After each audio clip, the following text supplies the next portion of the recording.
Bunga di Batu Cadas. Audiobook, novel silat. Cerita, Esa Mintarja. Jilid 24. Ketika buntal yang gagal itu bersiap, maka orang itu pun telah bersiap pula menghadapi segala kemungkinan. Tetapi buntal tertegun sejenak. Bahkan kemudian ia berdiri termangu-mangu. Orang itu tidak lain adalah Arum. "Kau berada di sini, Arum," suaranya tergagap. Arum menundukkan kepalanya. Ia tidak lagi bersikap garang seperti jika ia hendak bertempur. Tetapi tiba-tiba saja Arum telah menjadi seorang gadis yang tersipu-sipu. "Kenapa kau berada di sini?" sekali buntal mendesak sambil mendekatinya. "Tidak apa-apa. Aku memang ingin menyusulmu berlatih di sanggar. Tetapi ternyata kau tidak ada di dalam bangsal itu. Tetapi kau tidak memakai kelengkapan untuk berlatih." Tanpa disadarinya Arum memandang pakaiannya dari ujung kaki sampai ke ujung tangannya. Ia memang tidak mengenakan kelengkapan untuk berlatih. Karena itu asal saja ia menjawab, "Aku memang tidak ingin berlatih. Aku hanya sekedar ingin melihat, karena badanku rasa-rasanya lelah sekali hari ini." Buntal menarik nafas dalam-dalam. Tetapi jawaban itu dapat dimengertinya. Bahkan ia mencoba mengerti, karena Arum justru bersembunyi. Agaknya gadis itu ingin melihat perkembangan ilmunya tanpa mengganggunya atau membuatnya ragu-ragu justru karena ia sadar bahwa seseorang sedang memperhatikannya. Namun yang tidak dimengerti oleh buntal, justru sikap Arum yang agak berbeda dengan sikapnya sehari-hari. Tampak Arum saat itu agak letih dan ragu-ragu. "Arum," berkata buntal kemudian, "apakah kau sedang sakit?" Arum menggelengkan kepalanya. Perlahan-lahan ia menjawab, "Tidak, buntal. Aku tidak sakit. Tetapi rasa-rasanya hatiku tidak secerah saat-saat lampau." Dada buntal menjadi berdebar-debar. Yang pertama-tama diingatnya adalah Juiring. Tentu gadis ini merindukan anak muda yang sudah cukup lama tidak menampakkan dirinya. Dan hampir di luar sadarnya buntal berkata, "Arum, sebaiknya kau tidak usah memikirkannya lagi. Ia sudah pergi, dan meskipun aku juga mengharap, tetapi ia tidak akan dapat kembali di antara kita seperti biasanya." Tetapi buntal menjadi terkejut ketika Arum menjadi tegang. Dan bahkan bertanya, "Apakah yang kau maksud?" Buntal termangu-mangu sejenak. Namun kemudian dipaksanya menjawab, "Aku kira seperti aku kau mengharap Kakang Juiring datang dan berada lagi di antara kita." Arum menarik nafas dalam-dalam. Katanya, "Aku tidak memikirkannya lagi. Meskipun ia saudara angkatku dan aku menganggapnya sebagai kakak kandungku sendiri, tetapi ia sudah melupakan kita di padepokan yang terpencil ini." "Oh," buntal mengangguk-angguk, "jadi, apakah yang kau pikirkan?" Arum mengangkat wajahnya. Sekilas buntal melihat matanya yang bercahaya. Tetapi mata itu pun kemudian menjadi pudar kembali. "Aku tidak apa-apa, Kakang. Aku hanya terlalu lelah. Kemarin aku memaksa diri berlatih terlampau lama. Dan hari ini akulah yang membuka pematang, karena ketika aku berada di sawah kebetulan air berlimpah. Saat itu kau belum datang, sehingga akulah yang melakukannya." Buntal mengangguk kecil. Tetapi sesuatu yang tidak terkatakan dapat ditangkapnya pada wajah dan kata-kata Arum. Tetapi Arum benar-benar tidak mengatakan sesuatu. Bahkan kemudian ia duduk saja dengan kepala tunduk di atas sebuah batu yang besar, sedang buntal dengan gelisah berdiri di sebelahnya. Kilat di langit seakan telah membangunkan keduanya. Arum yang kemudian berdiri itu pun berkata, "Aku akan masuk, Kakang. Apakah kau masih akan melanjutkan?" Buntal menggeleng, "Tidak, Arum. Aku pun sudah lelah sekali." Arum memandang buntal dengan tatapan mata yang lain. Dan tiba-tiba saja di dalam tangkapan pandangan buntal, yang berdiri di hadapannya itu adalah seorang gadis yang meningkat menjadi dewasa dan matang. Buntal harus berjuang menahan gejolak perasaannya. Karena itu, maka ia pun kemudian berpaling sambil melontarkan kegelisahannya dengan berkata agak keras, "Arum, lihat. Langit mendung sekali. Tidak ada sebuah bintang pun yang tergantung di langit." Tetapi Arum hanya sekedar menjawabnya, "Ya, Kakang." Buntal menarik nafas. Perbedaan sikap Arum membuatnya semakin gelisah dan bingung. Tetapi Arum pun kemudian melangkah meninggalkan buntal yang berdiri termangu-mangu. Di muka pintu butulan sanggar ia berpaling sambil berkata, "Sebaiknya kau pun beristirahat, Kakang. Kau tentu lelah pula, setelah sehari-harian kau bekerja di sawah dan di rumah? Buntal mengangguk. Jawabnya ragu-ragu, baiklah Arum. Kau belum makan malam. Buntal mengangguk. Sepeninggal Arum, Buntal menjadi semakin gelisah. Ia tidak mengerti, kenapa Arum tiba-tiba saja berubah. Apakah hal ini sudah dilakukannya beberapa kali? Ia bertanya kepada diri sendiri. Namun kemudian ia memaksa dirinya mengambil kesimpulan, semuanya adalah kebetulan. Jika hatinya menjadi letih, itu tentu karena ia berusaha melupakan Kakang Juwiring. Buntal menengadahkan wajahnya di dalam kebimbangan. Dilihatnya langit semakin suram dan rasa-rasanya awan yang basah tergantung rendah sekali. Perlahan-lahan Buntal melangkah. Sejenak ia berhenti di dalam sanggar. Dilihatnya di bangsal tertutup itu berbagai macam senjata tergantung pada dinding. Jarang sekali orang yang masuk ke dalam bangsal itu selain dirinya sendiri, Kiai Danatirta dan Arum. Ternyata bahwa sikap Arum telah menumbuhkan teka-teki di dalam hatinya. Namun ia masih saja selalu dipengaruhi bayangan Juwiring yang sudah tidak datang ke padepokan ini. Sambil berjalan perlahan-lahan Buntal mengeringkan keringatnya. Kemudian ditinggalkannya bangsal itu, dan perlahan-lahan ia pun pergi ke Pakiwan. Udara malam terasa terlalu panas oleh mendung yang tebal. Sejenak Buntal berada di Pakiwan membersihkan dirinya sebelum seperti biasanya ia pergi ke ruang belakang untuk makan malam. Dan seperti biasanya pula, Buntal adalah orang yang terakhir makan malam. Kiai Danatirta kadang-kadang sudah memperingatkannya, agar ia membiasakan diri makan lebih awal, agar perutnya tidak terganggu. Tetapi sekali dua kali setelah peringatan itu, maka kambuhlah kebiasaannya makan di jauh malam, sehingga tidak ada seorang pun lagi yang berada di dapur mengawaninya. Bahkan pernah makan dan lauk pauk yang disediakan baginya telah habis dimakan tikus. Tetapi kali ini Buntal terkejut.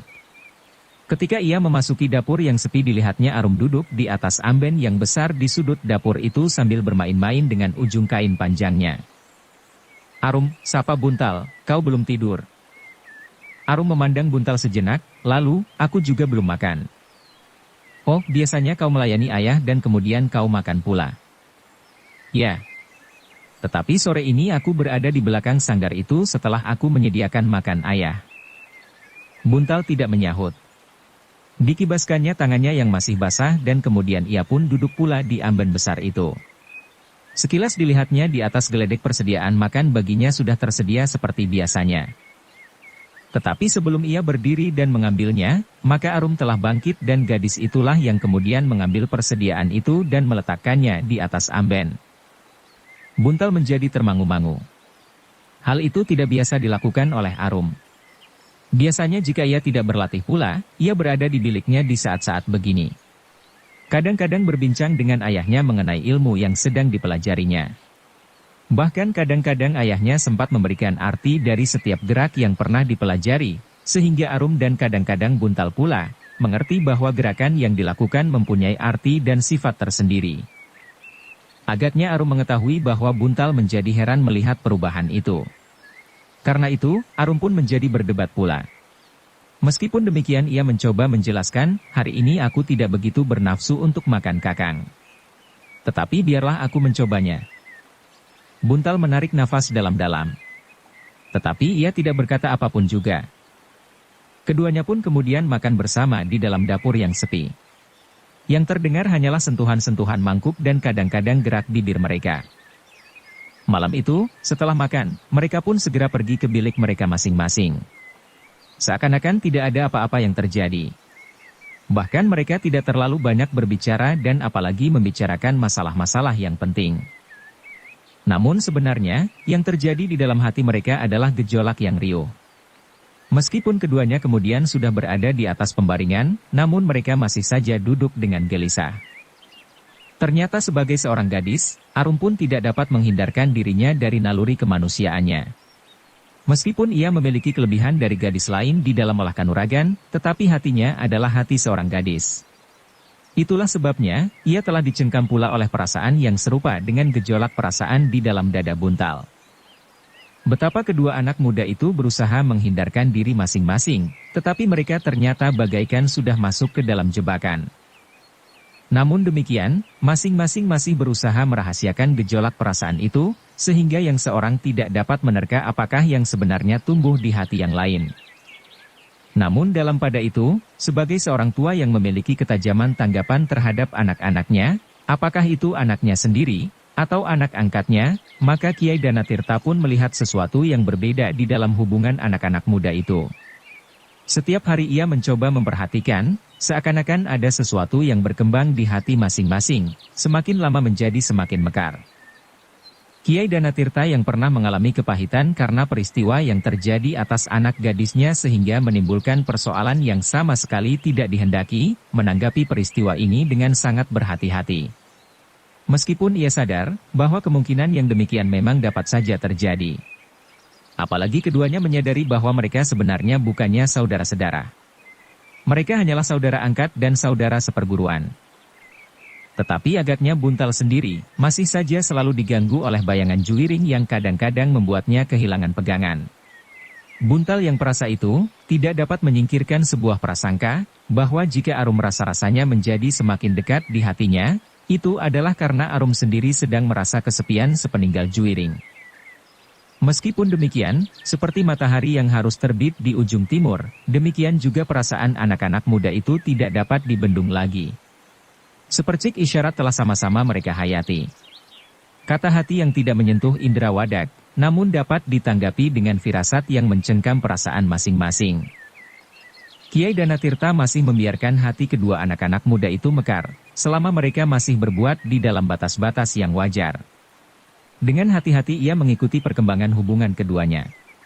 Dan orang tua itu pun mengetahui, bahwa kedua anak-anak muda itu sama sekali belum menyatakan sikap dan gejolak hati masing-masing dengan terbuka. Mudah-mudahan tidak terjadi masalah-masalah yang dapat mengungkit kembali luka di hatiku, berkata orang tua itu kepada diri sendiri. Tetapi perkembangan keadaan di Padepokan Jati Aking itu tidak dapat berdiri sendiri lepas dari pengaruh perkembangan keadaan, sejalan dengan panasnya udara di Surakarta. Beberapa orang bangsawan dan justru pejabat tertinggi di Surakarta yang merasa iri hati terhadap Pangeran Mangkubumi, bukan saja atas daerah kelenggahannya yang luas, juga karena Pangeran Mangkubumi terlalu dekat dengan rakyatnya, sehingga pangeran itu mempunyai pengaruh yang sangat luas. Semakin lama semakin jauh menyebarkan berita dan desas-desus tentang Pangeran Mangkubumi, sehingga akhirnya Kanjeng Susuhunan terpaksa memperhatikannya. Tetapi Pangeran Mangkubumi telah menilai keadaan itu dengan tepat. Karena itu, maka ia pun menjadi semakin bersiaga menghadapi setiap kemungkinan. Meskipun pada dasarnya Pangeran Mangkubumi adalah seorang yang tidak menghendaki darah tertumpah di atas tanah tercinta ini, tetapi apabila tanah ini semakin lama akan semakin jauh tenggelam di dalam perbudakan, maka memang tidak ada jalan lain daripada melepaskan beberapa orang korban sebagai bebanten, korban, dari perjuangan yang harus dilakukan untuk menyelamatkan Surakarta. Dan arus yang panas itu ternyata telah menyentuh Padepokan Jati Aking pula. Padepokan Jati Aking ternyata telah dikejutkan oleh kehadiran seorang penunggang kuda. Meskipun orang itu bukan lagi seorang anak muda, tetapi wajahnya tampak cerah dan tubuhnya ternyata cukup terpelihara. Namun agaknya Buntal yang kebetulan ada di halaman segera dapat mengenalinya. Dengan bergegas ia menyongsongnya sambil tersenyum, "Putut Sri Gunting." Orang yang sudah menginjak usia pertengahan itu tersenyum. Sambil meloncat dari punggung kudanya ia menyambut anak muda yang menyongsongnya itu. Sambil mengguncang lengan Buntal, Putut itu pun berkata, "Kau berkembang dengan pesatnya." "Ah," Buntal tersenyum mendengar pujian itu, "kau menjadi semakin muda."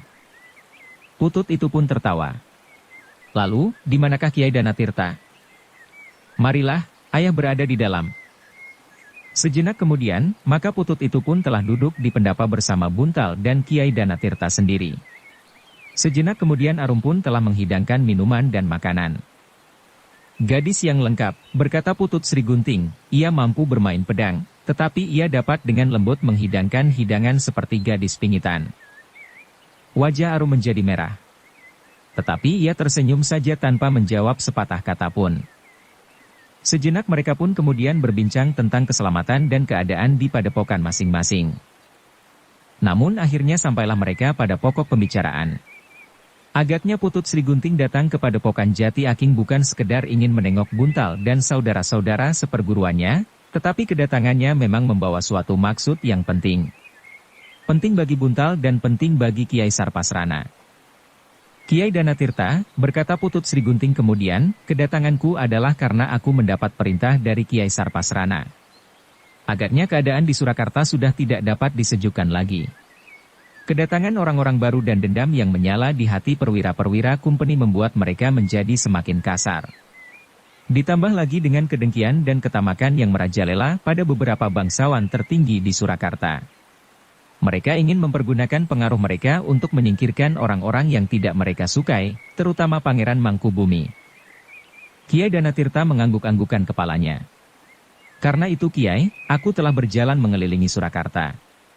Aku harus memberitahukan kepada orang-orang yang mengerti akan arti kecintaan terhadap tanah air, agar mereka mulai menyatukan diri di dalam satu ikatan yang teguh.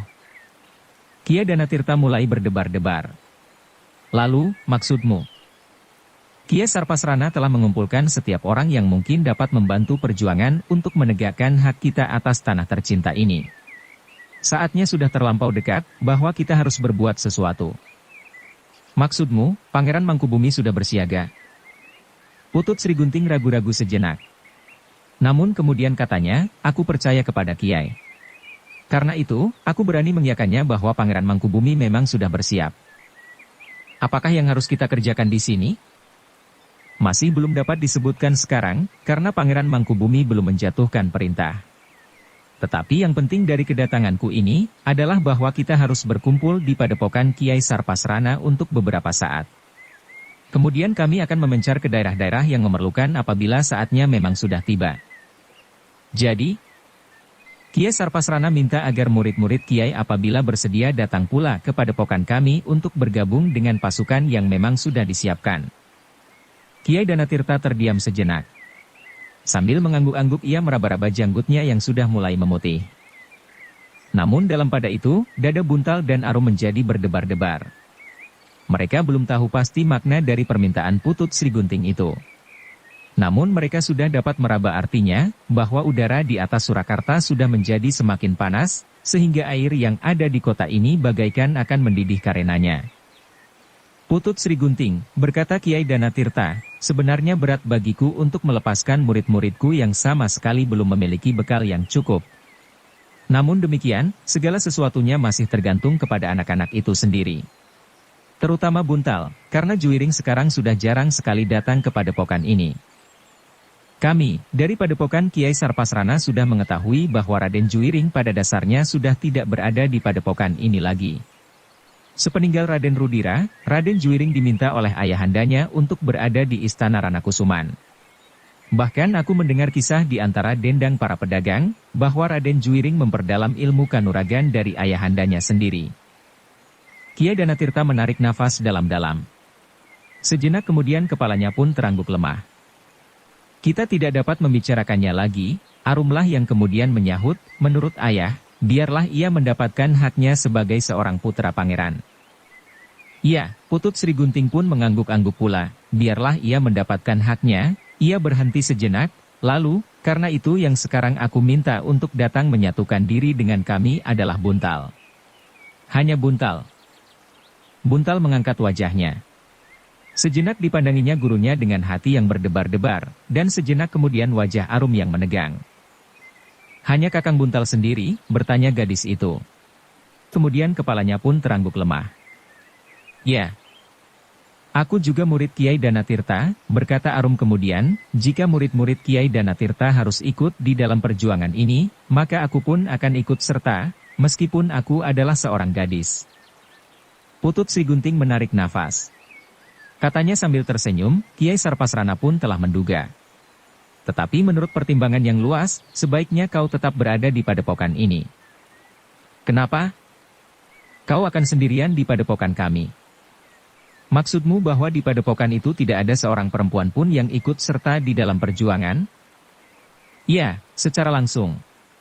Yang ada hanyalah mereka yang bekerja di dapur dan mengerjakan pekerjaan-pekerjaan lain. Aku dapat bekerja di dapur dan mengerjakan pekerjaan lain seperti gadis-gadis yang lain. Tetapi kau diperlukan di padepokan ini. Tidak. Aku akan memilih berada di antara pasukan yang akan bertempur menghadapi kumpeni dan para penjilat. Putut Sri Gunting menarik nafas dalam-dalam. Lalu katanya, sayang. Sebaiknya jangan sekarang. Di Sukawati sedang disiapkan sepasukan perempuan yang akan ikut berjuang di medan. Nah, pada saatnya kau akan ikut bersama mereka. Tetapi kapan? Kapan pada saatnya itu akan datang? Kiai Danatirta yang tahu akan sifat anaknya itu pun kemudian terpaksa menengahi. Arum, kau juga diperlukan. Tetapi dalam tahap berikutnya. Kini yang penting bagi Kiai Sarpasrana adalah sebuah pasukan yang kuat, yang terdiri dari laki-laki. Kau tahu bahwa ada beberapa perbedaan kodrati antara seorang laki-laki dan seorang perempuan. Bukan di dalam olah kanuragan dan keprajuritan. Tetapi kelengkapan sifat dari kita masing-masing. Karena itu, akan dibentuk khusus sebuah pasukan yang terdiri dari perempuan-perempuan yang mempunyai sifat kodrati yang bersamaan sehingga yang satu tidak terasa mengganggu yang lain. Arum memandang ayahnya sejenak. Namun ternyata yang dikatakan oleh ayahnya itu dapat dimengertinya, sehingga meskipun membayang kekecewaan yang dalam di wajahnya, tetapi ia tidak membantah lagi. Nah, selain dari itu semua, kau sebaiknya mengawani ayah yang menjadi semakin tua ini di rumah Arum. Arum tidak menjawab. Namun rasa-rasanya seperti seseorang yang kehilangan miliknya yang paling berharga. Kepergian Buntal dari rumah itu benar-benar telah mengguncang perasaannya meskipun tidak terucapkan. Ia tentu akan merasa sangat kesepian, berkata ayahnya di dalam hatinya, baru saja ia berhasil melepaskan Juwiring. Kini ia harus kehilangan Buntal pula. Tetapi Kiai Danatirta tahu akan arti perjuangan itu. Karena itu maka ia tidak dapat menahan Buntal. Meskipun demikian Kiai Danatirta mempersilahkan Putut Sri Gunting untuk berbicara langsung dengan Buntal. Untuk beberapa saat Buntal memang ragu-ragu. Ada sesuatu yang memberati hatinya untuk meninggalkan padepokan ini. Tetapi ia tidak akan dapat ingkar jika kewajiban memang memanggil. Apakah artinya perasaan benci dan muak terhadap ketidakadilan yang terjadi di Surakarta? Apabila perasaan itu sekedar disimpannya saja di dalam hati? Dan apakah artinya kekagumannya terhadap kesuburan tanah air ini, jika ia sekedar hanya mau memetik hasilnya? Apalagi ia sadar, bahwa kesuburan tanah ini semakin lama menjadi semakin tidak berarti bagi mereka yang dilahirkan dan dibesarkan di bumi ini. Dan apalagi kesuburan ini tidak akan berarti apa-apa bagi keturunannya, bagi anak cucu, karena hasilnya akan dihisap sebanyak-banyaknya oleh orang-orang asing itu. Dengan demikian, maka akhirnya Buntal itu pun berkata, aku akan ikut bersamamu Putut Sri Gunting. Aku akan berada di dalam lingkungan pasukan yang akan berdiri di belakang Pangeran Mangkubumi, karena aku tahu bahwa Pangeran Mangkubumi akan mengangkat senjata, berjuang untuk mempertahankan hak kami atas bumi ini. Putut Sri Gunting menarik nafas dalam-dalam. Sambil mengangguki ia berkata, aku memang sudah menduga bahwa kau tidak akan berkeberatan. Buntal tidak menyahut. Tanpa disadarinya dipandanginya wajah Arum yang tunduk. Buntal menjadi berdebar-debar ketika ia melihat Arum mengusap matanya yang basah. Berbagai perasaan yang bergulat di hatinya. Namun kemudian ia berkata kepada diri sendiri, tentu Arum merasa bahwa ia akan menjadi semakin kesepian karena kedua saudara seperguruannya telah pergi. Kiai Danatirta, berkata Putut Sri Gunting kemudian, ternyata Buntal bersedia meninggalkan padepokan ini dan pergi ke padepokan kami. Kiai Sarpasrana tentu akan senang sekali. Tentu Buntal merasa bahwa itu memang sudah menjadi kewajibannya, jawab Kiai Danatirta. Terima kasih Kiai, berkata Sri Gunting kemudian, tetapi aku tidak dapat menyertainya jika ia akan segera berangkat. Aku masih harus meneruskan perjalananku. Dan perjalananku akan berakhir di Surakarta sendiri. Jadi maksudmu? Aku akan segera meninggalkan padepokan ini. Biarlah Buntal besok atau lusa pergi seorang diri menemui Kiai Sarpasrana, karena aku tidak akan segera kembali. Perjalananku masih akan memerlukan waktu 3-5 hari. Baru kemudian, jika semua tugasku selesai, aku dapat pulang kembali. Kiai Danatirta mengangguk-anggukan kepalanya. Ia mengerti bahwa di dalam keadaan yang menentukan ini, Putut Sri Gunting tentu mempunyai tugas yang cukup banyak. Sehingga karena itu, maka katanya, baiklah Putut Sri Gunting. Buntal tentu tidak akan berkeberatan untuk pergi sendiri menemui Kiai Sarpasrana. Biarlah ia besok atau lusa berangkat, sementara ia akan mempersiapkan bekalnya lebih dahulu, karena ia tentu akan berada di padepokanmu untuk waktu yang lama. Kiai Danatirta berhenti sejenak, lalu, bukankah begitu Buntal? Buntal tergagap.